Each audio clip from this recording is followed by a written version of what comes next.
Hi అండి. ఈరోజు వచ్చేసి మొక్కజొన్న గారెలు చేద్దామని ఎప్పటి నుంచో మన ఇంట్లో స్వీట్ కార్న్ కంకులు అయితే ఉన్నాయి కదా, వాటితోనైతే గారెలు చేస్తున్నాను. నార్మల్గా అయితే అందరూ నార్మల్ మొక్కజొన్న కంకులతో చేస్తున్నారు. ఇప్పుడు ఒకసారి నేను స్వీట్ కార్న్తో ట్రై చేద్దామని ట్రై చేశానండి.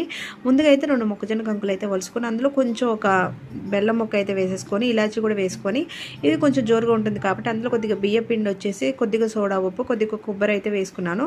ఫస్ట్ ఇలా చూసినప్పుడు బాగానే అనిపించిందండి, వడలు వచ్చే షేప్ అయితే అనిపించింది. కానీ తర్వాత చూస్తే ఏంటంటే మన వీడియో అయితే కొంచెం అయితే ఫ్లాప్ అయిపోయింది. ఇలా వేసిన తర్వాత ఇట్లా పువ్వులాగా మొత్తం విరిగిపోతుంది. అయ్యో బాబా, ఎంత కష్టపడి చేసి ఇలా అయిపోతే ఎట్లా అండి, మీరే చెప్పండి అనేసి కొంచెం మళ్ళీ అందులో కొద్దిగా బియ్య పిండి అయితే మళ్ళీ కలిపిన తర్వాత పర్ఫెక్ట్గా అయితే వచ్చింది. చూసారుగా ఫస్ట్ చేసిన వాయి అయితే ఇలా అయిపోయింది.